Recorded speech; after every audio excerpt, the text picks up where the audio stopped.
Alô, amigos, mais uma vez, muito obrigado por sua presença, pelo seu prestígio aqui no nosso ACS na TV, o programa da Associação Comercial de Santos, aqui na Santa Cecília TV. Nosso entrevistado de hoje tem uma longa bagagem, uma longa história, uma longa folha de serviços prestados principalmente ao setor portuário santista. O porto que continua sendo fundamental para a economia da cidade, para a economia da região e principalmente para a economia do país. Nosso convidado de hoje é da casa, diretor da nossa Associação Comercial de Santos, diretor titular do CIESP e presidente da ABTTC. Além de tudo, a amizade de tanto tempo e a convivência me permitem, corintiano, Martin Alexandre Aro. Tudo bem, Martin? Bom dia, Márcio. Bom dia aos amigos. Mais uma vez eu agradeço a oportunidade e vamos conversar sobre o Porto e verificar o que pode ser melhorado, o que pode ser avançado, modestamente falando. Olha, o Corinthians ele não quer falar, porque está em uma fase, mas deixa eu falar. O programa não é de futebol, o programa principalmente tem um conteúdo de desenvolvimento e de abordagem aos grandes problemas, às grandes questões da nossa região. Eu vou começar pelo Porto de Santos, até pela sua experiência, pela sua vivência. Tivemos recentemente o nosso Santos Export, que você participou também como diretor, repito, da Associação Comercial de Santos. E, de repente, o secretário nacional de Portos assinou com a possibilidade de regionalização do Porto. Está presente o atual governador, Márcio França. E, na hora, disse, eu vou fazer o ofício amanhã. E há muito se fala, Martim, na estadualização, na municipalização, agora o termo é regionalização. Fala-se, lógico que o modelo vai ter que ser definido e discutido. Talvez um modelo Estado e os 3 municípios, mas de uma forma conceitual. A regionalização é uma saída para o Porto de Santos? Márcio, a regionalização, ela vem sendo estudada já desde a década de 90, né? Desde a lei dos portos, praticamente, não no início, mas ao final da década de 90. 8.630? A 8.630, porque eu considero a lei 8.630 a principal incentivadora da modernização dos portos brasileiros. E oficialmente era denominada a Lei de Modernização dos Portos, né? A lei de modernização dos portos. A 12.815, que veio agora em 2013, ela é contestada até hoje como se ela fosse realmente necessária ou não. E me permite uma parte, eu tive uma informação, você com certeza deve saber melhor que eu até, que já tem propostas de mudança na 12.815, mas não vamos perder o foco, depois a gente vai na 12.815, okay. Mas da regionalização. É a saída, qual é o modelo que você imagina? Eu acho que a tendência no mundo moderno é realmente trazer cada vez mais a iniciativa privada para a administração. Já está na operação, mas falta ainda a administração. Não sou totalmente contrário à necessidade de que o Poder Executivo, né, continue sendo um administrador do porto. Quando você fala do Executivo, Brasília? Brasília ou qualquer outro governo. Porém, a regionalização ela seria muito importante, porque a maioria dos portos do mundo inteiro, elas têm as prefeituras, né, as administrações locais é que decidem sobre as necessidades e as melhorias, o desenvolvimento do porto. No nosso caso, nós teríamos 3 municípios principais. Santos, Guarujá e Cubatão. Santos, Guarujá e Cubatão, que levam a economia do porto e que fazem com que todos os habitantes da região, todos são, a maioria da parte dessas 3 cidades, e então seria necessário realmente que fosse estadualizado.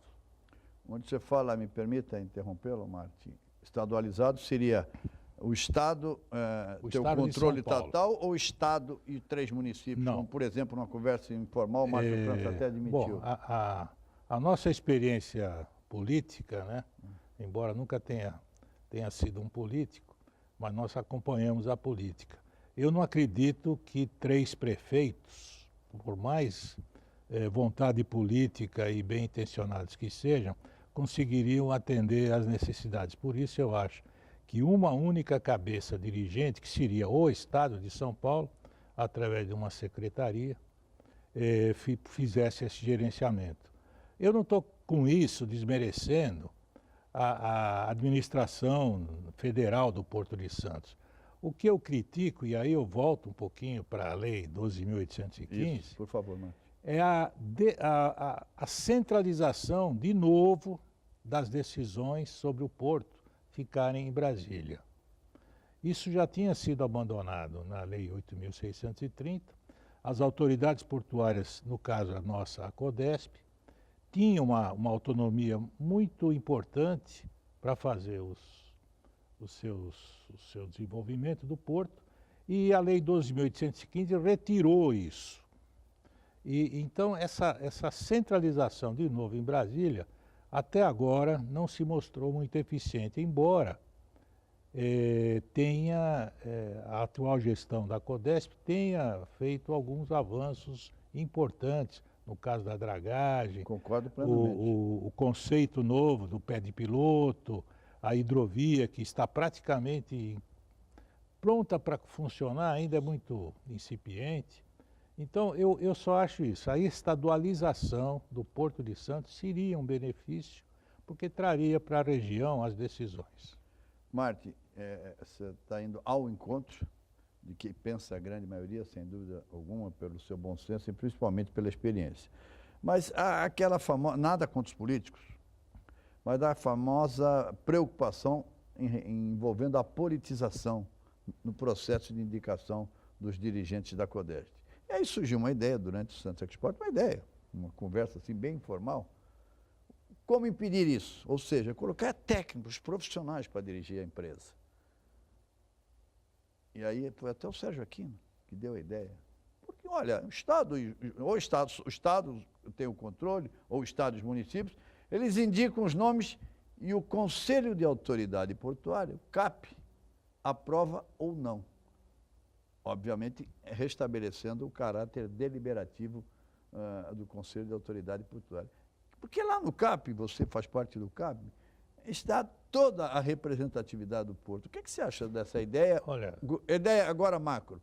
O Estado e o município indicam os seus dirigentes e o CAP aprova ou não e o CONSAD homologa. você tocou num assunto que também faz parte da Lei 12.815, um dos pontos negativos da lei. O CAP, né, que, para quem não conhece, é o Conselho de Autoridade Portuária do Porto de Santos, ele reúne todos os agentes, reúne o poder público, o CODESP, as prefeituras, os usuários, os operadores portuários, os trabalhadores. Então, todos os entes, os que interagem no Porto de Santos, estão presentes no CAP. E o CAP, até a Lei 12.815, ele era de caráter deliberativo. Perfeito. Com a cassação, né, com 2 S, com a cassação dos poderes do CAP, ele ficou apenas opinativo. Agora, continua, na minha opinião, isso contra... Eu fui muitas vezes voz única nesse aspecto, ao lado de outros, evidentemente, mas eram poucos os que ainda davam importância ao CAP depois que ele foi transformado em apenas consultivo. Eu continuo achando que é o melhor lugar, melhor foro para se debater, para se discutir os assuntos do Porto de Santos e dos outros portos, evidentemente, mas você tem total razão. O CAP deveria voltar a ser deliberativo para, junto com a administração da CODESP, seja ela estadual, seja ela federal, mas nós estamos falando no caso que ela seria estadualizada, para que o CAP, então, possa agir de fato. Aliás, esse é um foro espetacular realmente, e vocês viram de uma forma clara, o Martin demonstrou qual é o contexto que envolve o CAP, todos os setores representados. É uma ideia, sem dúvida alguma, entendo como uma ideia muito positiva, resta saber se vai vingar ou não, mas passaria no primeiro momento a indicação pelo CAP, se o CAP aprovasse, depois seria homologado ou não pelo CONSAD, que é o Conselho de Administração da CODESP. Martin, nós temos 1 minuto e meio para terminar esse bloco, então, só para complementar esse seu raciocínio, você visitou vários portos do mundo, aliás, tivemos o prazer de viajar juntos várias vezes, dentro do contexto do Santos Export. Esse é um modelo mundial, né? Exatamente. Nós não gostamos, né, de dizer o que é bom para os outros é bom para nós, mas é evidente que nós temos muito a aprender ainda. Nós temos muito. O Porto de Santos, eu faço questão de dizer isso, eu sou um defensor incondicional do Porto de Santos, porque ele é muito atacado por entidades, ele é muito visado às vezes como um porto caro, e não é verdade. O que é cara no Brasil é a logística de trazer a carga para o Porto de Santos. Por exemplo, até pelo nosso modal, o agronegócio, até pelo nosso modal. Sistema que a nossa matriz de transporte é essencialmente rodoviária. Então, é muito caro realmente trazer a soja, o milho de Goiás, de Mato Grosso para o Porto de Santos. Mas a operação portuária, ela não é cara. Ela está nos padrões de preço de qualquer porto do mundo, dos mais avançados inclusive. A produtividade dos terminais no Porto de Santos também é hoje reconhecida como uma das melhores. Tanto que mensalmente o Alex Oliva anuncia novo recorde. Exatamente. Né? E anualmente também, né? Exatamente. Ô Martim, me permita, nós vamos fazer um break e voltamos para o segundo bloco em instantes, agradecendo mais uma vez o patrocínio da Unimed Santos, nossa patrocinadora oficial. Aliás, o Ivan Viana também integra a nossa diretoria, a Unimed, que foi a primeira cooperativa médica do Brasil e que recentemente foi inclusive homenageada pela Câmara de Santos pelos seus 50 anos. Nós vamos fazer um intervalo e voltamos, porque o Martim corretamente elogiou o Porto, a evolução do Porto, mas nós temos alguns gargalos. Eu quero conversar com ele e ele vai trazer informações quentes sobre a entrada da cidade, a famosa obra da entrada da cidade. Voltaremos em instantes.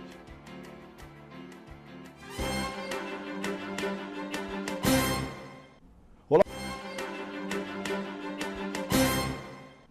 Voltamos com o nosso ACS na TV, programa da Associação Comercial de Santos, aqui na Santa Cecília TV. Nosso entrevistado de hoje, Martim Aro, diretor da CS, diretor do CIESP e presidente da ABTTC. Repito, tudo corintiano. Está numa fase ruim, não vamos falar de futebol hoje. E terminamos o primeiro bloco, né, Martim, falando aí dos gargalos, famosos gargalos. Tem um que realmente me incomoda bastante, mas esse eu já perdi até a esperança, que é aquele conflito rodoferroviário. Aquele lá, quando o trem passa, o porto para. Mas tem um gargalo maior, que é... Maior não, talvez no mesmo nível, que é a entrada da cidade. É um projeto que envolve os governos estadual, municipal e federal. O municipal e estadual está andando, acho que o federal agora também está acelerando, intensificando os trabalhos. Mas você teve uma reunião recente na Secretaria de Assuntos Portuários de Santos sobre a entrada da cidade. Como é que está o contexto dessas obras e o problema em si? Antes de responder essa pergunta, eu não vou te frustrar e vamos falar um pouco de futebol.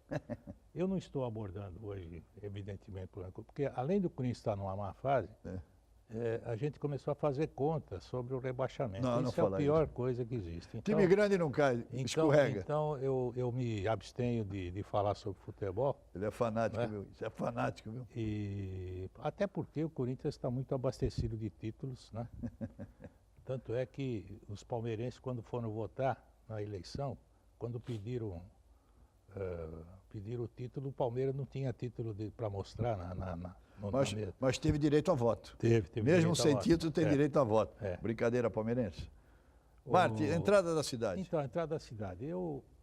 Essa reunião que você teve agora, recente. Realmente, antes desse nosso programa, eu estive na Secretaria de Portos, a convite do Rezende, do arquiteto Wagner e do Ricardo também, toda a equipe lá da prefeitura, junto com o João Menano, da AMA, Associação dos Melhoramentos da Lemoa, tentando entender e debater sobre os problemas que estão acontecendo. E esses problemas, eu gostaria até de dedicar um pouco de tempo para isso. Existem, finalmente, depois de muitas gestões e muitas tratativas, estamos assistindo realmente o começo das obras da entrada da cidade de Santos.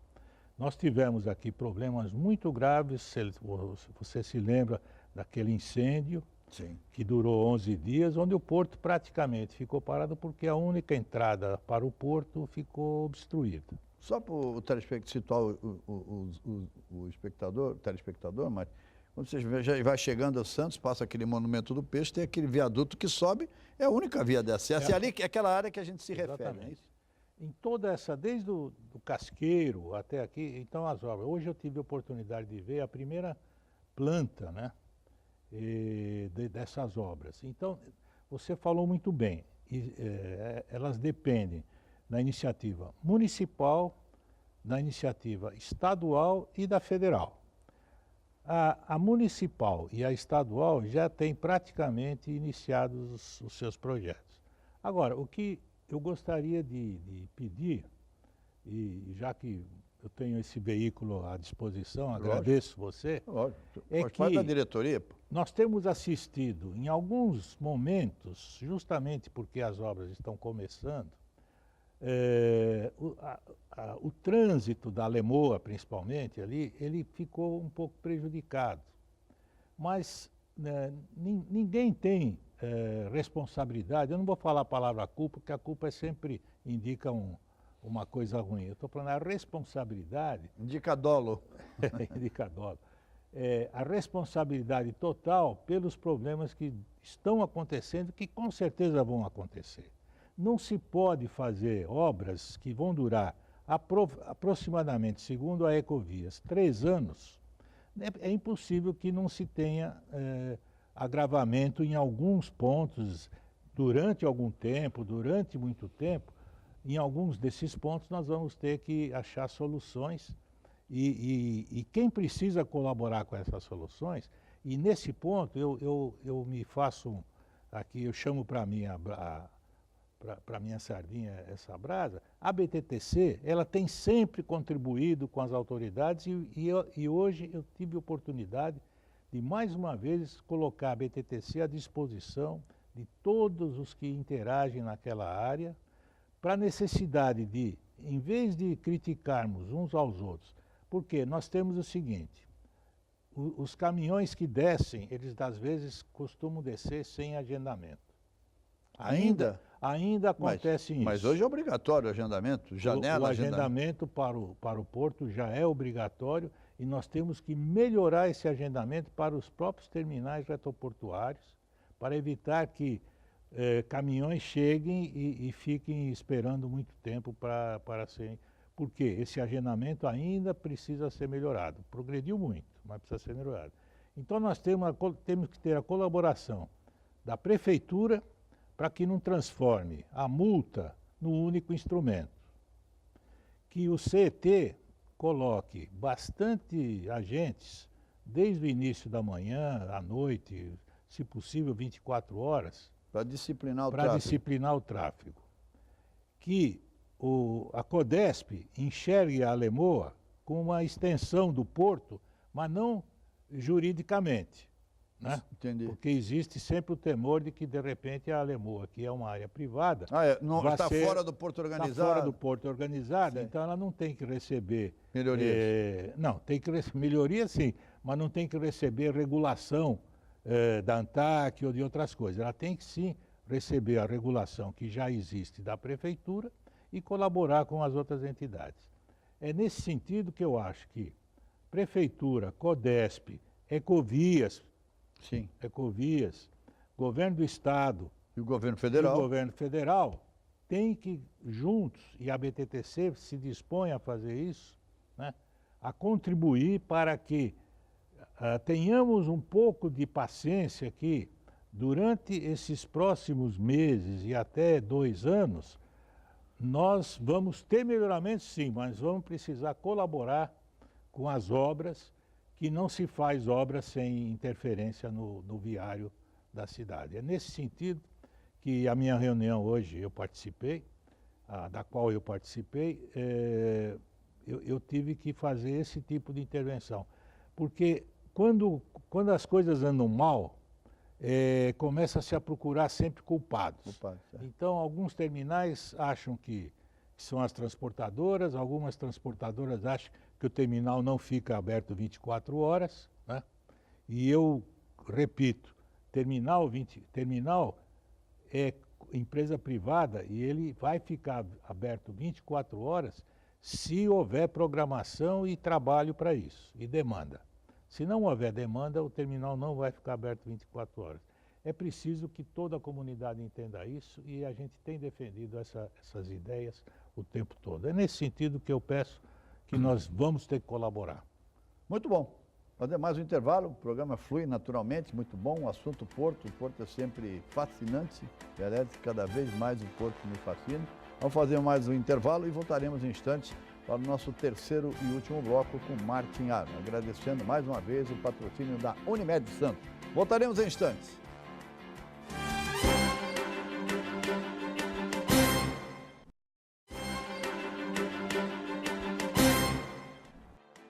Voltamos com o nosso terceiro e último bloco de hoje, do nosso ACS na TV, agora na Santa Cecília TV. Repetindo, nosso convidado, amigo Martin Aro, presidente da BTTC e também integrante da diretoria da Associação Comercial de Santos. Martin, nós temos aí um pouco mais de 6 minutos nesse bloco. Eu queria fazer quase que um ping-pong com você. Eu sei que é difícil.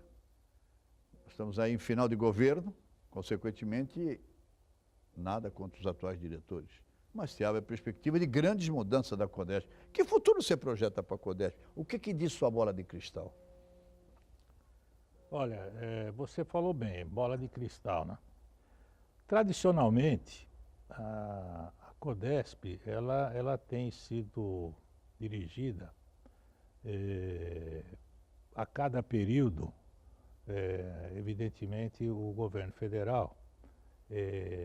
Nós não vamos desconhecer isso. As indicações, já houve tempo em que as indicações procuraram ser técnicas, mas a gente sabe que, mesmo quando técnicas, tem o lado político com peso preponderante nas indicações.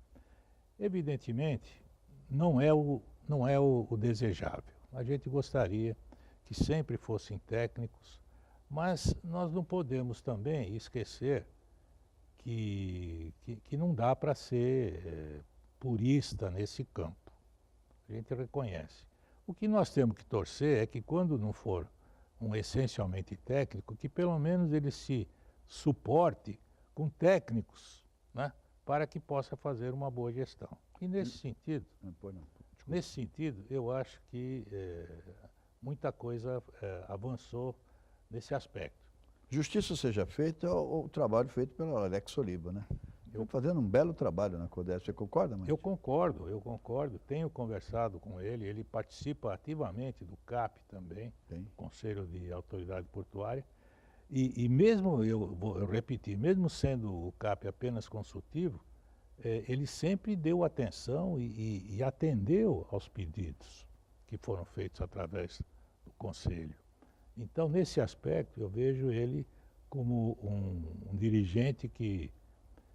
E tem um outro lado, né? Ele é técnico, ele reúne as duas partes. Ele, mesmo sendo uma indicação política ou não, ele é um técnico, ele tem muita experiência, ele entende ele foi da ANTAC muitos anos, ele foi do Ministério dos Transportes, eu acredito, não tenho total certeza, mas ele não é pelo contrário, ele é um dos maiores conhecedores que já passou aqui pelo Porto de Santos. É a impressão que eu tenho. Nos últimos tempos. Impressão não. É quase que eu formei ao longo desses anos, desse período, 2 anos, 1 ano e meio de convivência com ele, principalmente no Conselho de Administração, a impressão que ele me passa. Ele é um técnico, e é um técnico ousado, experiente, me parece extremamente sincero, e que vestiu a camisa do Porto, né? Não, vestiu. E nós só podemos, nesse aspecto, aceitar que, se houver indicação política, que seja uma indicação assim, eficiente, como foi a do presidente Alex. Para encerrar, nós estamos encerrando o nosso programa, Martin, mas acho que essa pergunta, eu falei do futuro da Codesp. E o futuro do Porto de Santos? Saindo as obras da entrada da cidade, quem sabe eliminando em breve ali esse conflito rodo-ferroviário, o que você projeta para o Porto de Santos no futuro? Eu acho que o Porto de Santos vai continuar, durante muitos anos ainda, a ser o principal porto do país, talvez continuar a ser também da América do Sul, não tenho a menor dúvida. A localização do Porto de Santos na região sudeste é privilegiada, os acessos rodoviários e os investimentos que estão sendo feitos no modal ferroviário também melhoram. O que nós precisamos no país, né, é que a infraestrutura, que agora, essa de acesso que nós comentamos no bloco anterior, é uma necessidade que já vem há décadas, né? Agora está começando. Então, o que nós precisamos é que os investimentos em infraestrutura sejam realmente, por parte do governo ou da iniciativa privada, sejam feitos além do que já foram feitos do terminal para dentro. Essa é a nossa necessidade.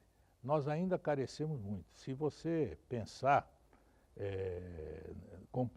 eu nem faço comparação com outros países, mas nós estamos muitos anos atrasados em matéria de infraestrutura. Sem dúvida, sem dúvida. A grande infraestrutura. As né? nossas viagens pelo Exatamente. intermédio do Santos Export, a gente observa E o quão avançados eles estão, então, por exemplo, e quanto atrasados nós estamos. Por exemplo, se fala muito em que o Brasil abandonou o modal ferroviário, e agora vamos imaginar que a gente daqui para frente comece a privilegiar o modal ferroviário. Se dobrar, hoje é mais ou menos 20 a 25% da movimentação. Isso. É ferroviária, é por via ferroviária.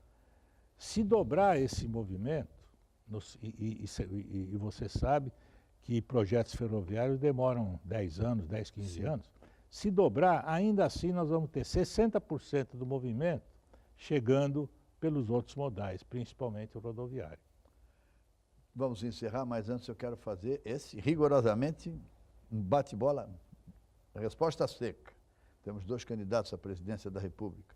Abrimos o programa com o tema regionalização, eu quero encerrar com regionalização. Se der A ou se der B, você acredita que, independentemente de quem seja o futuro presidente, o Porto será regionalizado? Ou seja, os dois, ganhando seja lá quem for, um deles, quem ganhar, vai regionalizar o Porto? Você acredita? Sim ou não? Márcio, se você me fizesse essa pergunta há alguns anos atrás, eu pensaria um pouco mais para responder. Mas a experiência, para não dizer idade, né? A experiência permite que a gente emita opiniões. Eu tenho certeza que um dos lados que ganhar a eleição, tradicionalmente, é contra qualquer regionalização, privatização principalmente. Então, eu acredito que a resposta, sem mencionar nomes, porque lógico. Não convém, a resposta está dada. É não. Obrigado, Marte. Conversamos então com Marte Alexandre Aro, repito, diretor da CS, patrocínio mais uma vez da nossa Unimed Santos. Muito obrigado, até a próxima oportunidade e seja feliz.